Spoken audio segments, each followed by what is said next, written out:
Dear students, मैं doctor Alka Pareek, associate professor home science, government girls college Sikandra Dausa. आज की class में हम प्रोटीन डेफिशिएंसी यानी प्रोटीन की कमी के प्रभाव का अध्ययन करेंगे।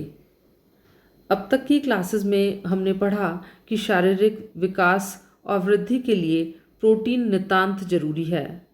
प्रोटीन ही शरीर में निर्माणात्मक कार्य करता है और नई कोशिकाओं, तंतुओं और ऊतकों का निर्माण करता है। साथ ही टूटे फूटे क्षतिग्रस्त कोशिकाओं और तंतुओं की मरम्मत भी करता है। परंतु जब आहार में पर्याप्त मात्रा में प्रोटीन नहीं होता, तब शारीरिक वृद्धि और विकास की गति अवरुद्ध हो जाती है। व्यक्ति निर्बल, कमजोर, शक्तिहीन और रोगी हो जाता है। प्रोटीन की कमी से वैसे तो रक्तहीनता, अतिसार, सूजन आदि रोग हो जाते हैं। यकृत अपना कार्य ठीक प्रकार से नहीं कर पाता है। प्रोटीन की कमी के सर्वाधिक शिकार होते हैं 1 से 5 वर्ष के बच्चे।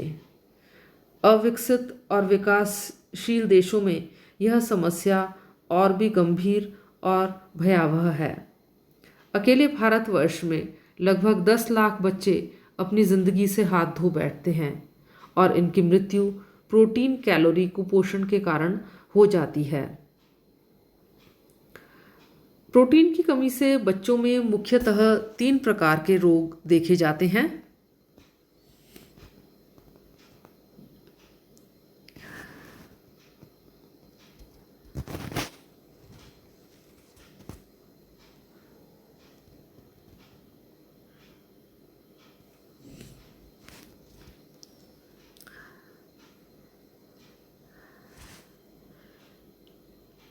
और ये 3 रोग होते हैं क्वाशरकर, मैरास्मस और मैरास्मिक क्वाशरकर।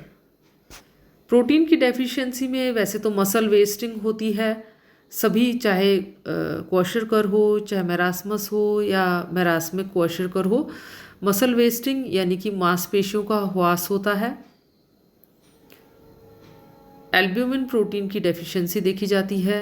भूख नहीं लगती, वज़न कम होने लगता है, डिप्रेशन होने लगता है, घाव हो जाता है तो वो हील नहीं हो पाता। ये सभी लक्षण सामान्य लक्षण हैं जो कि प्रोटीन की कमी में देखे। जैसा कि हमने पढ़ा कि प्रोटीन की डेफिशिएंसी से क्वाशरकर हो जाता है। तो क्वाशरकर क्या होता है? यह 1 से 4 साल के बच्चों में होने वाली बीमारी है और प्रोटीन की कमी के कारण ये देखी जाती है। इस रोग में ऊर्जा की कमी नहीं होती और यह रोग उन बच्चों में होता है जिनके भोजन में कार्बोज तो पर्याप्त मात्रा में विद्यमान रहती है, परंतु प्रोटीन पर्याप्त मात्रा में नहीं रहते। अफ्रीका में ये उन बच्चों में अधिक पाया जाता है जिन्हें माँ अपना दूध छुड़ाने के बाद अक्सर चावल का हलवा या पेस्ट खिलाती है। क्वाशरकर का पता सन 1935 में सिसिली विलियम ने लगाया था। क्वाशरकर एक अफ्रीकन शब्द है और इसका अर्थ होता है वह रोग जो पहले बच्चे को दूसरे बच्चे के जन्म के बाद होता है, और इस अवस्था के बच्चे को शुगर बेबीज भी कहा जाता है। इन बच्चों में आप चित्र के अंदर देख रहे हैं, ये देखने में आपको लग रहा है इनकी बड़ी तौंद है और हेल्दी बच्चे हैं, ये बड़ा सारा पेट दिखाई दे रहा है, लेकिन ये बड़ा पेट नहीं है, इसके अंदर इनका लिवर एनलार्ज हो जाता है। तो क्वाशरकर से पीड़ित बालकों के लक्षण पहले हम पढ़ लेते हैं डिटेल में। पहला है वृद्धि में रुकावट। इसमें क्योंकि हमने पढ़ा कि प्रोटीन बालकों की वृद्धि और विकास के लिए आवश्यक है, तो जब प्रोटीन नहीं मिलता तो वृद्धि और विकास दोनों ही अवरुद्ध हो जाता है, जिसके कारण बच्चों की लंबाई और वज़न दोनों कम हो जाते हैं। अडीमा यानी सूजन देखी जाती है शरीर के अंदर और इसके कारण शरीर की सभी कोशिकाओं और ऊतकों में पानी भर जाता है। सूजन की मात्रा, प्रोटीन की कमी, एल्ब्यूमिन की कमी, नमक और जल की अधिकता आदि पर निर्भर करता है और इसके कारण जांघों, हाथों और मुंह तक सूजन आ जाती है और इसी कारण सूजन से बच्चा देखने में तो तंदुरुस्त दिखाई देता है, मोटा मोटा, और हाथ और पाँव मोटे मोटे फूले से दिखाई देते हैं, लेकिन ये मोटापा उनका पानी के भराव के कारण होता है, ना कि वसा या फैट या मसल्स के कारण। तीसरा ये है कि इसमें मांसपेशियों का क्षय हो जाता है, मांसपेशियां नष्ट होने लग जाती हैं। स्पेशली इसका प्रभाव पड़ता है बाहों, हाथों की मांसपेशियों पर और टांगों की मांसपेशियों पर अधिक प्रभाव पड़ता है। बच्चे के अंदर मानसिक परिवर्तन भी देखे जाते हैं। बच्चे में चिड़चिड़ापन आ जाता है, बात बात पर रोने लगता है, उसका मन खेलने में नहीं लगता, आलसी, सुस्त और थकान महसूस करता है बच्चा। फिर इसमें बच्चों में एनीमिया यानी रक्तहीनता देखी जाती है। प्रोटीन की कमी के कारण हीमोग्लोबिन का निर्माण नहीं होता, क्योंकि हीमोग्लोबिन के अंदर जो ग्लोबिन है ये प्रोटीन का बना होता है और इसीलिए रक्तहीनता देखी जाती है। यकृत में वसा का जमाव होने लगता है, जिसके कारण कि बच्चों का पेट मोटा दिखाई देने लगता है। फैटी लिवर से ये सफ़र करते हैं। अगर त्वचा देखें तो इन प्रोटीन की कमी से त्वचा रूक्ष, शुष्क और कांतिहीन हो जाती है और त्वचा पर जगह जगह भूरे रंग के, काले रंग के चकत्ते से देखे जाते हैं। साथ ही बाल भी रूखे, कड़े और चमकहीन हो जाते हैं। काले रंग बदलकर भूरे, मटमैले या सफ़ेद रंग में परिवर्तित हो जाता है। इन बच्चों में भूख की कमी देखी जाती है, साथ ही अतिसार हो जाता है, जल संतुलन गड़बड़ा जाता है, पोटेशियम और सॉल्ट्स का भी संतुलन गड़बड़ हो जाता है। इसका एक फीचर है मून फेस यानी चंद्राकृति मुख। जैसा हमने पहले पढ़ा, शरीर के तंतुओं में पानी भर जाने के कारण सूजन दिखाई देती है और इसी कारण बच्चे का मुंह चंद्रमा के समान गोल दिखाई देता है, क्योंकि मुंह पर भी सूजन आ जाती है। साथ ही दांत भी कमज़ोर और ख़राब हो जाते हैं। प्रोटीन की कमी का प्रभाव नाड़ी संस्थान पर भी पड़ता है और शारीरिक विकास के साथ ही बौद्धिक विकास भी बाधित हो जाता है। इस तरह के बच्चों के अंदर सीखने की क्षमता का अभाव होता है। बच्चों में विटामिन्स की कमी देखी जाती है और इसी कारण बी कॉम्प्लेक्स, विटामिन सी और विटामिन ए की डेफिशिएंसी भी इन बालकों में पाई जाती है।